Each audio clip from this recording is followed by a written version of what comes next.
गुरु प्यारी साथ संगत जी, आप सभी को राधा स्वामी जी। संगत जी, हमारे सदगुरु बहुत बहुत बहुत ही प्यारे हैं। उनके जैसा आई थिंक पूर्ण गुरु है ही नहीं।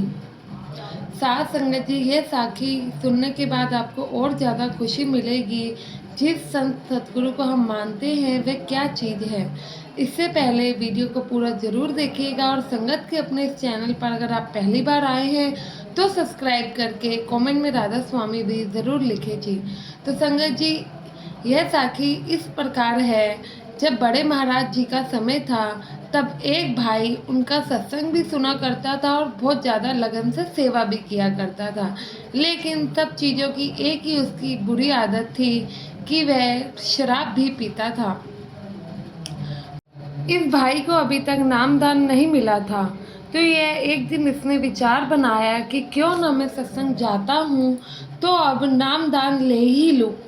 और मेरा रुझान सत्संग की तरफ है तो नामदान लेने में क्या बुराई है। लेकिन इस भाई को ये भी पता था अगर ये नामदान लेता है तो इसको शराब को त्यागना पड़ेगा, जिसके लिए उसने अपना मन भी बना लिया और उसने सोचा ठीक है, अगर मैं नामदान ले लूँगा तो ये बुरी आदत भी मुझसे छूट जाएगी। संगत जी, उस समय जब बड़े महाराज जी नामदान देते थे तब सिलेक्शन नहीं होती थी। जैसे कि हम इस समय नामदान के लिए जाते हैं तो एक एक करके हमसे कई सवाल जवाब किए जाते हैं और सिलेक्शन करके पर्चियाँ मिलती हैं। लेकिन उस समय ऐसा कुछ भी नहीं था। उस समय जब बाबा जी नाम की दात किसी को बख्शते थे तो बस एक ही रूल उन्होंने बना रखा था। जिनको भी नामदान लेना होता था वह सभी एक साथ आकर बैठ दिया जाया करते थे और बड़े महाराज जी सीट पर बैठा करते थे। लाइन बनाकर सभी नामदान वाले लोग खड़े हो जाते थे और उनके अगल बगल सेवादार खड़े होते थे। एक एक करके वह बाबा जी के सामने आते और जिनको बाबा जी ने नामदान देना होता था उनको इशारों में लेफ़्ट या राइट कर दिया करते थे, जिनको नामदान के लिए रखना होता था। और जिसको नहीं रखना होता था वह व्यक्ति को किसी भी तरीके से महाराज जी मना कर दिया करते। जब बाबा जी के पास नामदान लेने के लिए यह इंसान गया तो बाबा जी ने कहा कि भाई, तुम तो शराब पीते हो, फिर किस लिए नामदान लेने आए हो।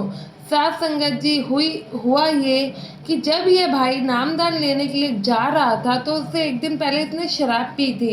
इसने सोचा कि मैं कल तो नामदान ले ही लूँगा, फिर कल के बाद कहाँ पी पाऊँगा। शराब पी तो पी, इसके बाद शराब इसके पास बच भी गई थी तो इसने वह शराब की आधी बोतल को घर में ही रख दिया। सोचा अगर बाबा जी ने नामदान दे दिया तो यह शराब मैं नहीं पीऊँगा और फेंक दूँगा। अगर नहीं दी, बाबा जी ने नामदान मुझे नहीं दिया तो फिर से मैं ये पी लूँगा। तो इसी सोच के रखते यह महाराज जी के सामने नामदान लेने के लिए पेश हो गया। पर बाबा जी तो सब जाने जान है। बाबा जी को जो भी नामदान वाले लोगों से क्वेश्चन करना होता था वह ज़रूर कर लिया करते थे। तो महाराज जी इनसे कहते हैं, क्यों भाई, कैसे आना हुआ। महाराज जी फिर वह कहते हैं, बाबा जी मुझे तो नामदान चाहिए। तो महाराज जी कहते हैं, क्या तुम शराब पीते हो। तो ये भाई बिल्कुल सच बोलता है, हाँ मैं शराब पीता हूँ, लेकिन अगर मुझे नामदान मिल जाएगा तो मैं नहीं पीऊँगा। तो महाराज जी कहते हैं, बेटा जो तुम पहले से ही अपने घर में आधी बोतल शराब की छोड़ कर आए हो तो पहले उसे तो ख़त्म कर लो, उसके बाद मेरे पास आना। साथ संगत जी, महाराज जी ने एक इशारा किया और उसको रिजेक्ट कर दिया। जब वह रिजेक्ट हुआ तो उसे बहुत दुख हुआ, बाहर आके बहुत ज़्यादा रोता है। कहता है कि मैंने कहा तो था कि बाबा जी नामदान दे देंगे तो मैं नहीं पीऊँगा, फिर भी बाबा जी ने मुझे नहीं चुना। मैं तो हमेशा ही सत्संग के लिए आता हूँ, सेवा भी लगन से करता हूँ, फिर ऐसी क्या गलती हो गई जो बाबा जी ने मुझे नहीं चुना। संगत जी, वह भाई सत्संग ही घर में बहुत रोता है। काफ़ी उसे मतलब कि हादसा लगता है, लेकिन जब रो रो के शांत हो जाता है बाद में उससे एक बात की बहुत ज़्यादा खुशी होती है। खुशी इस चीज़ की कि जिस गुरु से वह नामदान लेने जा रहा है वे एकदम पूर्ण गुरु है, जानी जान है। जिस चीज़ की किसी को खबर नहीं, उस चीज़ की उसे खबर है। कैसे हमारे सद्गुरु जी ने उन्हें कह दिया कि भाई तुम्हारे घर में जो पहले से शराब है वह ख़त्म करके आइए। क्यों? क्योंकि हमारे सद्गुरु है ही जानी जान। तो वह कोई आम इंसान नहीं है। अगर वह आदमी सोचता है, अगर मैं नामदान ले भी लेता लेकिन कभी भी गलत काम करता, तो मेरे मन में यही आता कि शायद मुझे कोई नहीं देख रहा। लेकिन इस हादसे से तो मुझे यह पता लग गया, कुछ भी करने से पहले मुझे 10 बार सोचना होगा क्या ये काम सही है या नहीं। क्योंकि एक है जो मुझे हमेशा देख रहा है, वह मेरे सद्गुरु हैं। संगत जी, सद्गुरु अपने सभी बच्चों पर नज़र रखते हैं। उनकी दया मेहर की दृष्टि सभी बच्चों के ऊपर है। ये मत सोचिए कि उन्हें किसी बात की खबर नहीं। वह जानी जान है, जिनसे हम झोली फैला के मांगते हैं और वह हमें देते हैं। तो वह सब चीज़ की खबर रखते हैं। जो हम उनसे साझा नहीं भी करते हैं ना, वह भी उन्हें पता है। सुख तो हम कभी उनसे नहीं बताते, दुखी दुख में हमेशा ही याद करते हैं।